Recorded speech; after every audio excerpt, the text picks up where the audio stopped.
Very good. Thank you for being here. It's really just so inspiring to hear a little bit about what you all do in your respective roles. Thank you for sharing as you did. Um, I'll share once more what my background is, and we'll get moving on today's presentation. Um, so again, get my slides properly organized on my screen. There we go. Um, okay. So once again, my name is Levia Nahari, and I'm an independent college and financial aid counselor. I have over 20 years of experience helping students and parents with all of their post-secondary decisions. I've worked in the universities and in high schools, and I've worked both in the US and overseas. And the College Fund has asked me to help them develop some financial aid resources for you all, as well as spend some time talking with you about all of them, about anything FAFSA related. So, um, this webinar today, Ramping Up on FAFSA, is designed specifically with you in mind, as you're often the first people that families turn to when FAFSA questions come up. The goal today is not for all of us to become experts in every type of FAFSA case, but rather to some degree, it might be a little bit of a refresher. And to another degree, maybe it's ramping up what we know just a little bit more and allowing us to build a little more clarity around the process, maybe build a little more confidence, and then also giving us more of a shared framework to be able to talk about FAFSA and support families in a manageable and tangible way. So today we're going to focus on three things. We're going to talk about helping families stay on top of these upcoming priority deadlines. We are going to talk about, or we're going to refresh ourselves on the FAFSA process and specifically what happens after the FAFSA is submitted. And we're going to troubleshoot some common scenarios and including when it's time to hand things off to a financial aid office. What we're going to do very quickly is take a little survey. I have to advance each slide as we go through. Here's the first question. With regards to the FSA ID, how confident are you in helping a student and their parents create and use a FAFSA ID correctly? This is a multiple choice question. All of your answers for the entire survey, they're all anonymous. There is no identifying information being collected for any of this. So feel free to be honest. Gives us a good indication of how we can better support. The next question is a scenario. Jose's parents are divorced. He lives with mom who remarried. He sees dad on weekends. Mom pays most expenses. Who must be contributors on his FAFSA? Again, multiple choice. All right, let's go to, I'm going to move to the next question. Another scenario, Ray's parents are deceased. He lives with his brother, who is his legal guardian. Based on this, how would you classify Ray on the FAFSA today? Next question. Another scenario, my parents' income is high and we don't qualify for Pell. Does submitting the FAFSA still matter? I will change the slide. Next one. One other scenario, student lives with grandparents. Parents are involved, but parents are not involved, but claim the student on taxes. Who is the FAFSA parent contributor? Next question. If a student is selected for FAFSA verification, how comfortable are you explaining what that means and what the family should do next? Next question. Which best describes how you currently talk about FAFSA deadlines with families? Again, it's all anonymous, folks. We're not collecting any identifying information, but the information that I collect here will help the College Fund know how to better help all of you. This is the last question. After a student submits the FAFSA, what usually happens next in your support? Check all appropriate responses. So you can check more than one here. Okay. Thank you for taking the survey. Let me jump back into our presentation. And we will be going through some of the scenarios further on in our presentation today. But we're going to start by talking about priority deadlines. Okay, so priority deadlines. Now that we're all in a FAFSA kind of mind, I have one more question for you, and please feel free to answer this in the chat. The question is, what is the most pressing question related to FAFSA that you're getting right now? When offers will be sent out? Yep. What is the FAFSA? Yes, we need to answer their question kind of quickly. How does the 529 scholarship? Oh, this is great. Who to contact when there's an issue? How to know what aid I'm getting? Yeah. Eligibility, excellent. Excellent.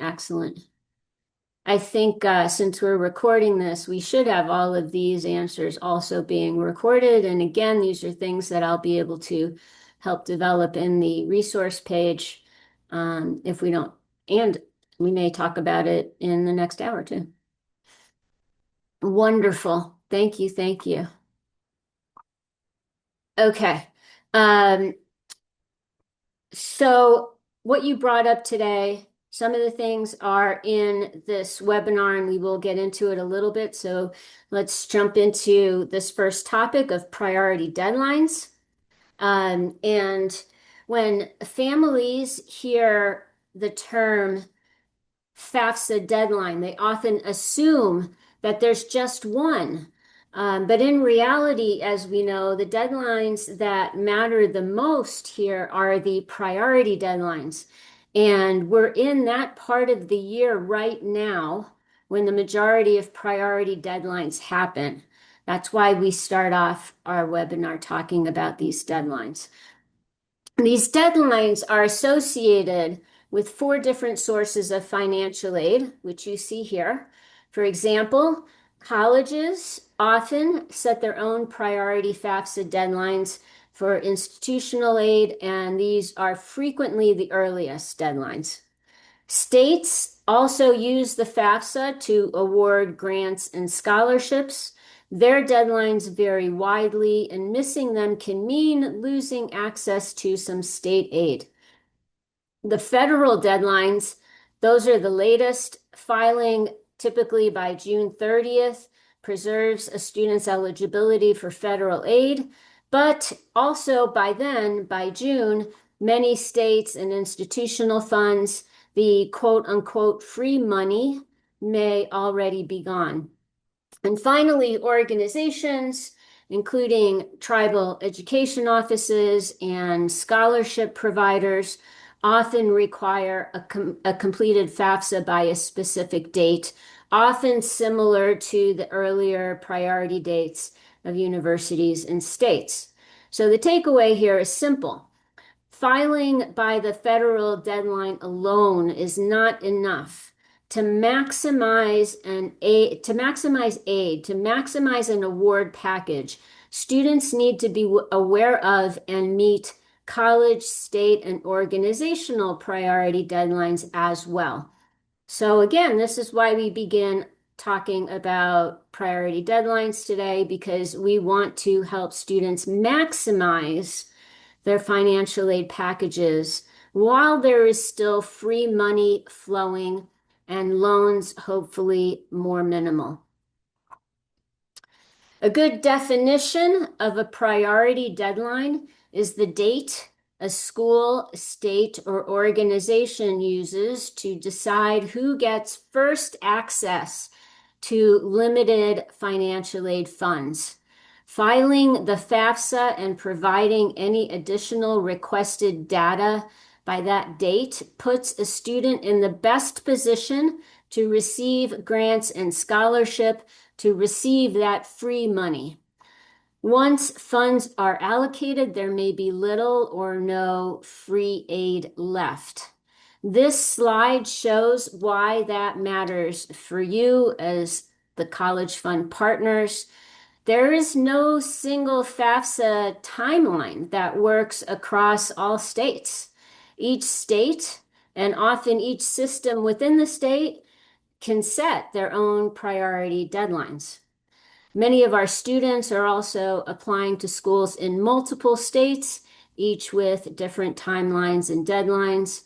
Our role here is to help families identify all possible sources of aid that they may qualify for, and to support them not just in submitting the FAFSA, but also in meeting priority deadlines, responding to verification requests, and comparing financial aid offers when they begin to arrive. Here is a small sample of priority deadlines to drive this point home. First, these deadlines vary by source of aid, but just as importantly, many of them are happening right now. We are in the part of the year, as I said, when most of the priority deadlines begin to fall. Just to make it more concrete, I pulled a few from the research that I've been doing for the College Fund. So here's a few examples. Washington State University, Western Washington University, their deadline is January 31st. February 1st for state aid in places like New Mexico, North Dakota, and Oklahoma, and for the College of the Muskogee Nation. University of Wisconsin, as you see on the bottom of the page, has had a priority deadline of December 1. That was the earliest deadline that I have found so far affecting the states that you all are in. Secondly, because deadlines differ by state, campus, and organization, we, the College Fund, and I, we're working to gather these FAFSA priority deadlines across all of the partner states to the best of our ability, and we're going to give this information to you, make it accessible to you through a new College Fund partner resource page that we're creating, so you have easy access to a place where you can quickly check deadlines such as this. I still want to stress, though, even though we're going to have this page and this resource of priority deadlines, that I encourage you to still go straight to the source to confirm what the most up-to-date information is. Okay, so out of curiosity, again, in the chat, I'd like to know what the most effective communication tools you use with students and parents. Tools or tactics to communicate information, such as priority deadlines happening now. If you guys can, in the chat, share some of your tactics and tools for getting information out to families quickly, I guess. Direct emails, thank you. Homeroom meetings, nice. Direct emails, email parent newsletters, nice. Oh, good. Someone uses text messages. Thank you. Google Classrooms, parent workshops. Very nice. Texting. Excellent. Excellent. Excellent.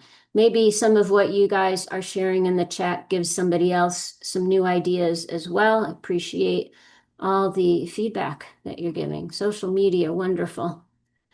Okay, moving on.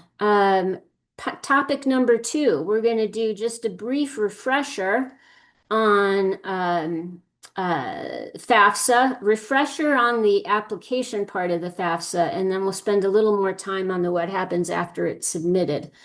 Um, so the next couple of slides about the FAFSA process, the stuff that we should have already helped families with a few months ago. I'm going to go through those kind of quickly and spend our time on the what happens after.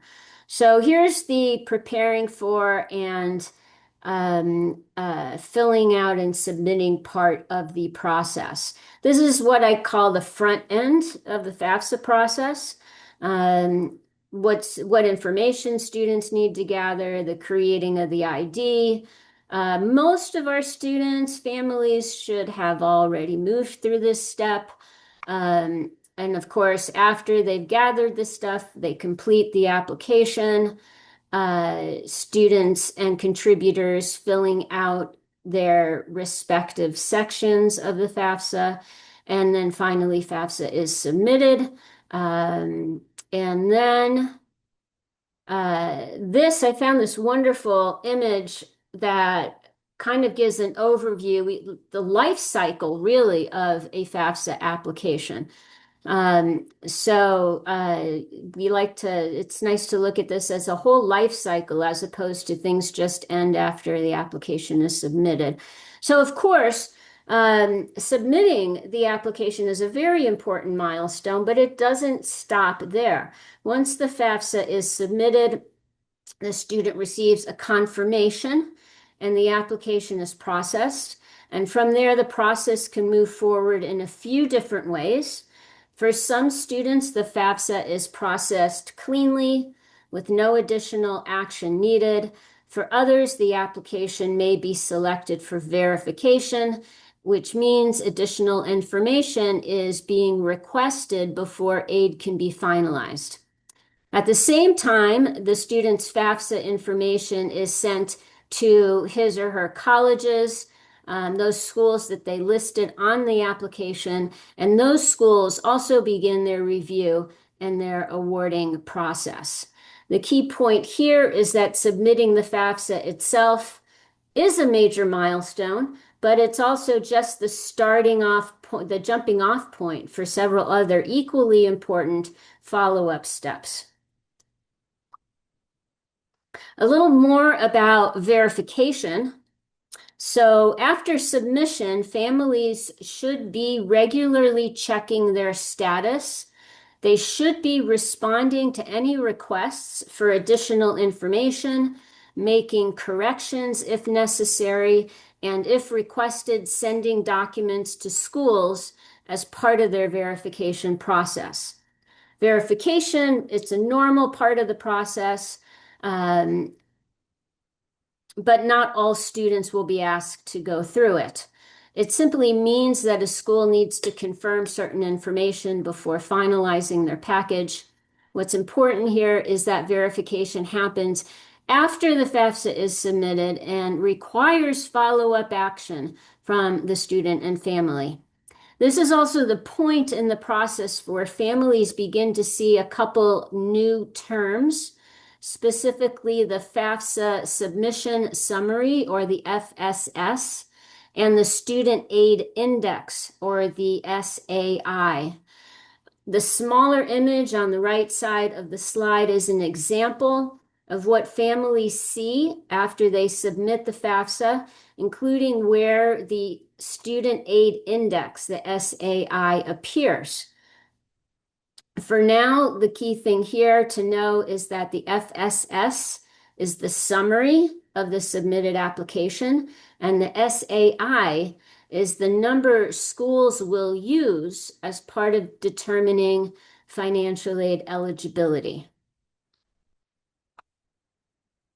Taking a closer look at the FSS and the SAI, these are two things that families often have concerned reactions to after submitting the FAFSA, because they just don't understand. It's first time dealing with um, awards basically for education, money for education. So the image on the left shows what families see when in the FAFSA submission summary, along with the estimated federal aid eligibility. And it's important to emphasize with them that these are estimates and not final financial aid offers yet. On the right, the SAI, it's often the number that the families focus on first. The SAI is not an award amount.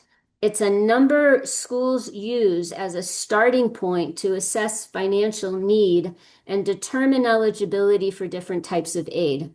A lower SAI generally indicates higher financial need, while a higher SAI indicates lower financial need. Key takeaway here, the FSS and SAI provide the first context and direction for a family, but they don't tell the full story yet. Financial aid decisions come later once schools complete their reviews and issue financial aid awards. And here's the later. When families get to the point of having received financial aid award packages from their universities, and they need to make sense of the multitude of formats in which these award letters are presented. This is another pain point for families, and as it's often like comparing apples and oranges when holding up award packages side by side. This worksheet is just one example of many aid offer comparison tools that you can find on the web, and it helps illustrate why it's important for families to wait and make final decisions after all the financial aid offers are in.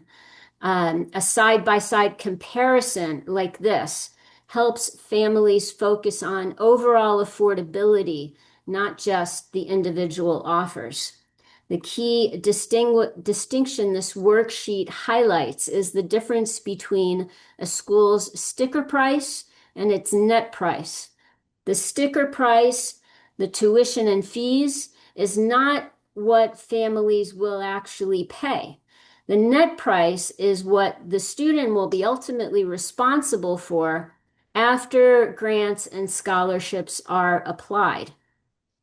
This worksheet I downloaded from the NASFA website. It's actually 3 pages long, and it helps separate and compare the different types of aid, including grants and scholarships, all of those factors that are going to help reduce the ticket price.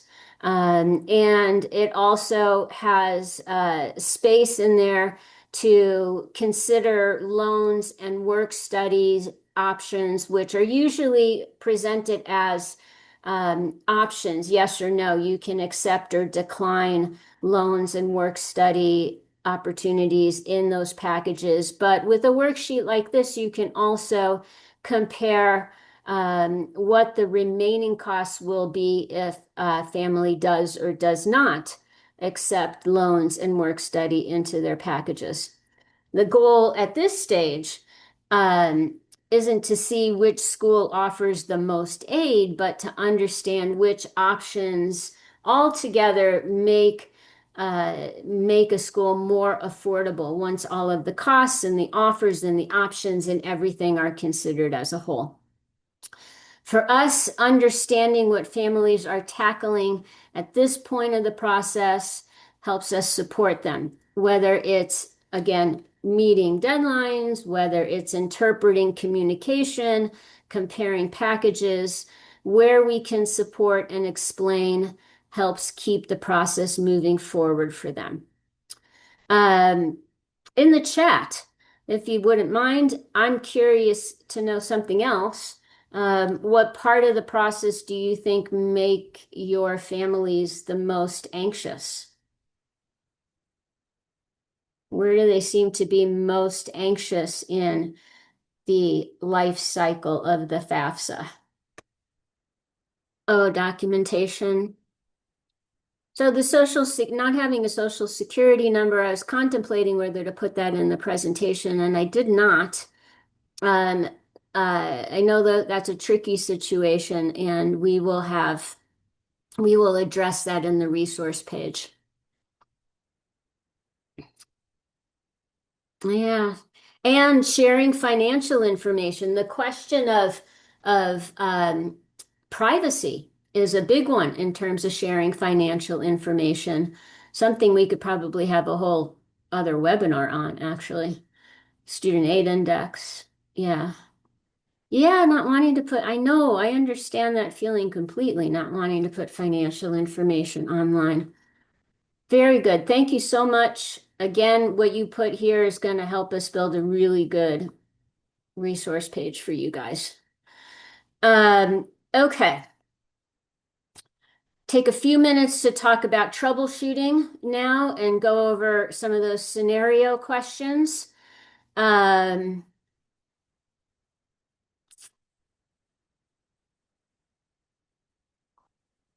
okay, let's go to the next slide. So this was one of the scenario questions that you answered earlier. Jose's parents are divorced. He lives with mom, who remarried.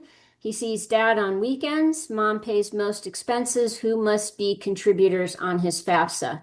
Jose's mom and step parent will be the contributors. His mom provides more support than his biological dad.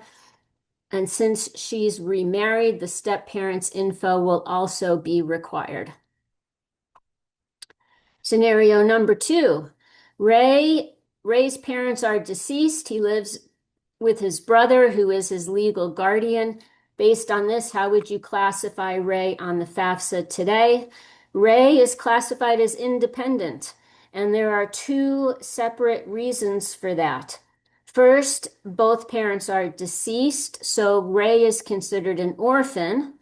And second, Ray is in a court-ordered legal guardianship, which is one of the FAFSA personal circumstances that determines independent status. It should be confirmed that the guardianship is indeed court-ordered and not informal or established outside of the U.S., and that the court order specifically states legal guardianship, not custody or another arrangement. Ray's brother has not legally adopted Ray. Adoption would then make the brother a legal guardian. So who is the contributor on his FAFSA? Only Ray. Legal guardians are never contributors unless they have legally adopted the student. Okay. What's this? Such as the scenario 3 highlights 2 common questions that come up in tricky family situations. The first is when families assume that because their income is high that they won't qualify for Pell, and that FAFSA isn't worthwhile to complete. I think everybody was on the same page for this one in the survey. Whereas really many schools, state, and scholarship organizations still require a FAFSA to consider students for other types of aid, even if federal grants aren't on the table anymore. The second question gets to be a frequent point of confusion: living situations versus FAFSA rules. Even if a student lives with grandparents, parents are still the FAFSA parent contributors unless the student meets one of the criteria to be considered independent. These examples reinforce why understanding FAFSA rules, not just family circumstances, is key to answering questions accurately and keeping the process moving forward. So those were examples of questions that we should be able to answer ourselves because it's based that they were all based on FAFSA rules. But families also bring up questions post application submission, many of which have answers that depend on specific school policies or a scholarship organization's requirements. That's what this slide shows. A few examples of questions that are better directed to a financial aid office or a scholarship provider. Um, a good rule of thumb, if you're trying to figure out whether you are the resource that should be able to answer this question, a good rule of thumb is when a question goes beyond the FAFSA itself and into a school or organization's decisions or requirements, then it's time to refer out. Um, so good to keep in mind. I included this as a troubleshooting under the topic of troubleshooting because having worked in schools myself, I know that it can be a challenge to get parents to workshops and events. So I thought it might be worthwhile to touch on this for a moment um, as to how we all engage with families and maybe share some tactics that we use to work with families. So I listed a few of these here that I know of or that I've done myself. But I'd love to hear from all of you once again. Um, what's worked for you to get parents engaged and working with you on the FAFSA process? Tactics to engage parents in conversation, incentives, gift cards. Okay, great. Maybe some Amazon gift cards. That's wonderful. I love that you have a computer lab that you can reserve and use too. I've worked some FAFSA nights in high schools where they don't have that capability, unfortunately, and they try to remind the students to bring their laptops in with them, and we work like that. But it's really nice when you have a computer lab, when you have access to that for an event. Let's see, Meredith says, FAFSA night at the local tribal college provided meals and prizes, hosted workshops during conference night. Yeah, because that's wonderful. Stacking workshops. Yes, yes.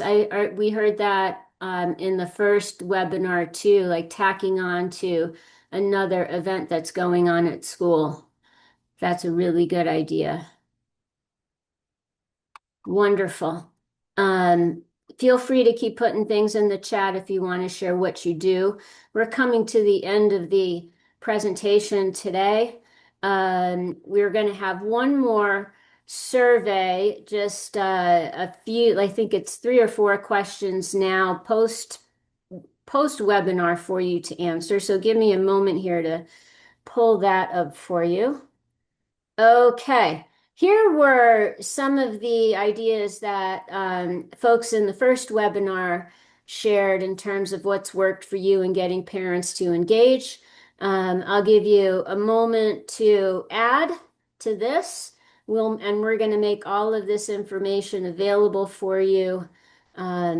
Brittany's going to I think she's going to send the whole webinar to you guys as well as the answers from all of these survey questions. So feel free to take a minute and add to these ideas that have been shared. Here is the first survey question. What's worked for you in getting parents to engage? I love that social media is getting used. It's what all the kids use. Gift cards. Various times, yeah. I wondered like if like a short like lunchtime Zoom would work with parents that like have office jobs or something like that. Yep. Interactive sessions. Yep, yep, yep. tacking on to other events. Wonderful. Okay, next question. Top three remaining questions. Anyway, I don't know, top one, two, or three remaining questions you may still have in follow-up to this webinar. This could lead to another webinar. It could lead to how we build out the resource page. So whatever you share here will definitely be helpful in some capacity for how we help you. Yes, thank you. I was just going to ask if you would put that in here. Mm-hmm.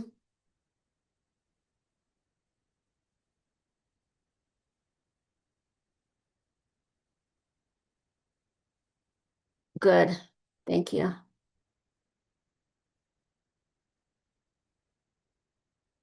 Okay.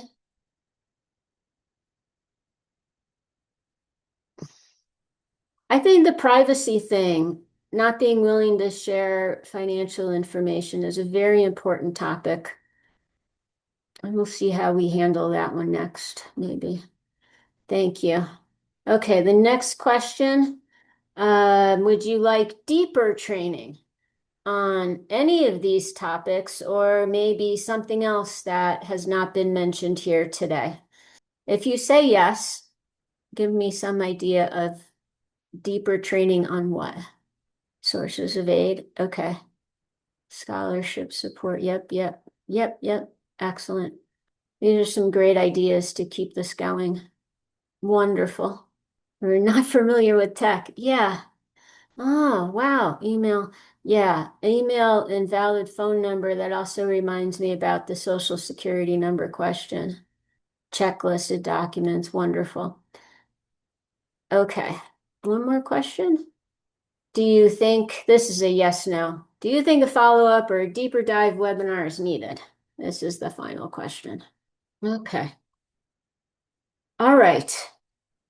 Thank you again for taking this survey. Actually, there's one more slide I will show you as we wrap up. Um, First of all, I want to say again, thank you so much for the participation. I really like it when I hear voices on the other end of the Zoom call, and that was really wonderful to have your input today and to learn a little bit more about what it is that you face in your own situations working with students and families. I also want to say, I don't have all the answers, as you saw here today. I don't have all the answers, but I am pretty good at finding them. So, what I don't know is what I set out to learn and share back with whoever needs to know. Um, and as I also mentioned, we are working on creating a partner resource page for all things that have to do with FAFSA and financial aid. And we're going to gather and organize it with including priority deadline information and other tools that may be useful for you to help track down the answers that you need maybe a little more quickly. I also listed on this slide a few links of trusted official resources, including federal student aid, FAFSA help, and NASFA that can support you when questions come up or when issues need to be escalated. These will be shared with you as well as other links that can be helpful. And again, the goal here is we don't need to be FAFSA experts, but we should be thinking about what it is our families need from us, and we should feel more confident in supporting them, knowing how to support them with the questions that they come up in the various parts of the process. And I want to thank all of you for being here today and for participating and talking with me. And I hope you gained a little something from today, and maybe I'll have an opportunity to speak with you again soon. Thank you so much, everyone, and I hope you have a good rest of the day.